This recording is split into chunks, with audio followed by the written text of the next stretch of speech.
Cecil Goldland. Cecil Goldland Rainbow. Iya. Iya. Jadi ingat Rainbow ya. Goldland Bang Sin. Atau Hylosnya jangan-jangan dipakai sama Boots. Chivalry is dead. Aku sih Enggak sih. Enggak sih. Atau cewek. Dan itu dia Clean kembali muncul. Satu hero yang kemarin menghancurkan juga untuk Onyx Esports. bener kata Opung. Nah, Apa? Bootsnya di samping. yes, Pakai Hylos. let's go nih ya. Ini buat teman-teman semua yang mungkin penasaran kenapa sih bisa tuker-tuker gini ya. Karena dulu sempat ada yang bilang ini bagus banget di arah dari offlane Hylos. Jadi romernya ke Rafaela di tetap. Rafaela kan. Cecilinnya mid Wah. laner. Outdraft bisa kita lihat. Dan bahkan dari seorang Maipan masih menjadi kuncen ya. Kita lihat di sini ya. Iya. Gatel banget. Lihat Bang Sin jongkok, Land of Dawn sedang tidak baik-baik saja. Dari awal dia di playoff juga begitu bro. Makanya dia nyeker keluar dari panggung. Bawa ini ya, bawa Kan sepatunya ya. kelihatan. Biasanya masih duduk, Iya. pas kamera berubah langsung jongkok gitu loh. Oke lah kalau begitu kita juga akan langsung menyaksikan bersama-sama. Inilah dia game yang keempat pastinya. 2-1 skor sementara Royal Derby masih bersama dengan Warnet Emas. Oke, Wawa Cornet Ranger Emas. Ini bisa kita bilang Boots Hylos ya dengan meminimalisir pergerakan Dash dan bahkan R7 untuk men-trigger ultimate-nya. Ini agak sedikit possible kalau bukan karena flicker atau flame shoot ya. Kita lihat bagaimana untuk cewek sini kembali ya. Cewek di sini selalu mendapatkan tantangan. 3 game berturut-turut lane dia nggak pernah sepi, selalu di cover oleh 2. Sedangkan teman-teman yang lain lebih memilih untuk mengcover sebenarnya main 3 dulu. Yang penting bagaimana caranya agar Sans bisa dapetin posisi, dapetin item biar cepat, agar bisa melakukan team fight cepat juga. Oke, defisit yang diamankan oleh seorang Finn benar-benar membuat cewek terlalu birahi ke arah depan. Keyboy akhirnya datang untuk membantu. Tidak akan seorang diri kembali cewek di arah top lane. Yes. Dengan menggunakan Pakitonya dan bahkan dari seorang Sin yang selalu ditempel oleh seorang Calvin ya. Menuju ke arah atas atau tidak pertanyaannya dari Parsia. Masih sama-sama menunggu karena Albert sudah mendapatkan satu Kramer yang harusnya membuat dirinya menjadi level keempat dan rotate lagi ke arah bawah. Oke, ini rotasi yang cukup menarik. Pengen dapetin Scarlet Lizard, mungkin tidak mau dapetin gold buff-nya, justru malah di kontes di sini. Albert, Alecto Final Blow-nya belum dikeluarkan. Mana Alecto Final Blow-nya? Tidak perlu tampaknya, karena hanya menggunakan satu basic attack saja. R7 pun juga mencoba untuk nge-secure tadi dengan satu flame shot-nya, tapi Albert yang berhasil dapetin point kill-nya. Oh, tertangkap bisa kita bilang Boots yang menggunakan seorang high loss. Kali ini sapinya di arah bottom lane sudah ditumbangin begitu saja, Om. Iya, dan dari Onyx Esports sendiri ya, ini dari Bootsnya harus berhati-hati banget sih. Karena untuk di awal-awal, ya memang itu adalah hero tank, tapi masih cukup tipis juga. Terutama ketika penggunaan mananya sendiri sudah selesai, sudah habis. Dan akhirnya, ini Sin harus berhati-hati karena dia sudah mulai ditarget. Ya, sudah mulai maju dan tampaknya masih ada flicker, tidak berhasil tertangkap dan masih bisa di-cover oleh Finn ya. Masih mencoba untuk langsung membersihkan kembali, balik kembali dan langsung recall dari seorang Sin. Mau recall atau enggak? Tidak tampaknya. Ini dia yang kita tahu ya, gold laner adalah player-player yang harus memanfaatkan lane-nya dengan sangat amat maksimal. Tidak boleh kehilangan gold-nya, tapi ini agak sedikit beresiko karena Sin. Almost. Kalau kata Ranger Mark, almost is never enough. Karena sekarang darahnya hati-hati panas marahnya. Oh, Sans tidak mengarahkan ke arah Sin dan berhasil pulang dengan selamat. Terlalu jauh. Oke. Terlalu jauh. Itu kalau dari di jarak panah itu nggak bakal nyampe. Karena bisa kita bilang bahkan Clay yang tadinya untung dia dengan sabar nggak langsung buka Feather Strike aja. Kalau dia main buka-buka aja, itu malah dia yang bisa ditumbangin. Damage dari cewek sama seorang Sans itu pasti bakal bisa instant kill terhadap seorang Clay. Meanwhile, kita bakal lihat di arah top lane sana. Bang Sin udah nggak punya flicker, harusnya dipaksakan. Tapi terperangkap KPN bersama dengan Albert. Sehingga kita dikeluarkan. Dan Albert di depan sana. Itu baru mau dipotong begitu saja. Flicker masih bisa melewati satu buah jalan becek, Bung Orret. Masih bisa untuk dihindari dengan flicker, tapi itu benar-benar gila. Si Symphony of Skill yang luar biasa dari RK Hoshi membuat dari ceweknya harus berpikir cepat. Karena benar-benar udah langsung diikat sama si Sin ya, kemudian Sleeping Eagle, and then langsung dipotong jalurnya dengan menggunakan Alecto Final Blow.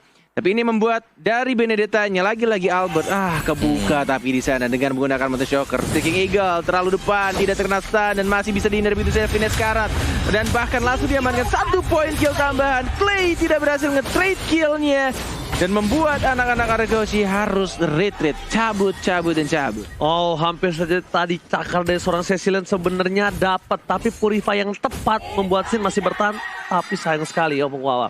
Satu kali tamparan bad impact, langsung menumbangkan seorang Finn di depan sana. Ya, dan jujur saja tadi itu pas banget dengan adanya Clock of Destiny yang sudah diselesaikan ya oleh Drian sendiri. Jadi secara timing, Clay juga berhasil untuk mendapatkan item dia, dan kali ini Albert akan jauh lebih sakit karena sudah ada War Axe.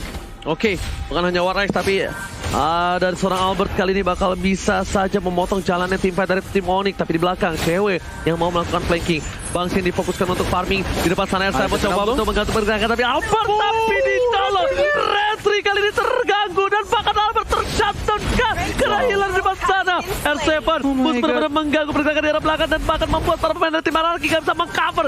R7 tertahan, R7 hampir tumbang dan harus hilang. Oh my god, ini benar-benar momen yang justru malah dibalikan oleh anak-anak Onyx ketika turtle-nya berhasil didapatkan oleh Suns. Dan tim fight-nya entah kenapa berkali-kali tadi di arah turtle-nya justru malah anak-anak RRQ-nya yang hilang satu persatu. Dimulai dari Alecto Final Blow seorang Albert dan bahkan dari seorang Pakito ya, benar-benar nyusahin banget sih. Ini bermodalkan jab, kemudian knockout strike, and then tiba-tiba ada tamparan. Apa kata Mas? Kalau si ini Cecilian. Oh, tamparan keras. Tamparan keras ya. Bad impact. Oke, 2 Clock of Destiny, Sicilian dan juga Hylos, dan juga Tough Boots-nya. Sedangkan BOD tampaknya menjadi sasaran utama untuk Suns sendiri di early-nya. Sin dan bandingnya sudah punya berserker ternyata. Ingat gua tamparan sang mantan. Itu bukan. Salah mulu. Langsung aja kalau gitu. Banyak sih lo julukannya. Nggak, itu kan apa yang keluar di mulutku, kukeluarkan saja. Aku pijak, tapi sebelum aku pijak bakal coba dipaksa dengan saya. Kiboy masih coba bertahan, flicker, Mountain Shocker, Trian, saingan claw-nya, PTP ke arah belakang, terlalu sakit, tapi cewek memotong, lihat jab dan juga uppercut, 2 hilang Pokornet. Oh my lord, ini benar-benar Pakito di side lane dengan menggunakan killing spree. Ngeri banget. Dan Golden, yes, damage-nya benar-benar menyakitkan. Lihat bad impact-nya. Dan bahkan membuat Sin dan juga Clay-nya sekarang antara cewek. Lihat jab, nomor saya pada flicker bahkan. Dan langsung mengincar ke arah belakangnya. Cewek cukup berani dan langsung dapetin 1 poin kill tambahan. Sin yang menjadi sasaran dan harus di-shutdown begitu aja, Walai. Bang Sin yang mahal di arah top lane sana, menuju ke arah tengah, niatnya dapetin gold tapi malah terperangkap di dalam zona nyaman. Tapi di sisi lain, Mosek, deng, mencoba untuk beradu kembali di sini. Harusnya bisa untuk langsung di retry karena agak sedikit jauh juga tadi. At least mencoba dari R7 untuk dapetin turtle dengan menggunakan flame shot. Tapi di sini saking eagle-nya cewek tidak ada flicker, dihajar dan gak mungkin survive harusnya. Diamankan langsung oleh tuan muda Albert. Oke, pertahanan terakhir ini udah nggak bisa apa-apa lagi. Lebih baik dia menyerang. Setidaknya ada perlawanan, tidak dengan pasrah ditumbangkan. Tapi di ada bottom lane, Red akan menjadi pilihan. Onyx Esports, mereka tidak ada yang menjaga. Sans dan juga Kiboy, ini kalau di dive asal-asalan cukup berbahaya. Ada Albert dan bahkan Albert lebih sabar menunggu. Rian, Albert melihat Rian tapi damage dari seorang Rian, tamparan keras dari seorang Albert untuk menyadarkan jangan kau dekat-dekat, saya sudah mandi. Yes, benar-benar langsung dipukul mundur dengan menggunakan 1 bad impact ya. Itu kalau stun-nya kena sih bisa bahaya ini. Albert benar-benar tipis banget.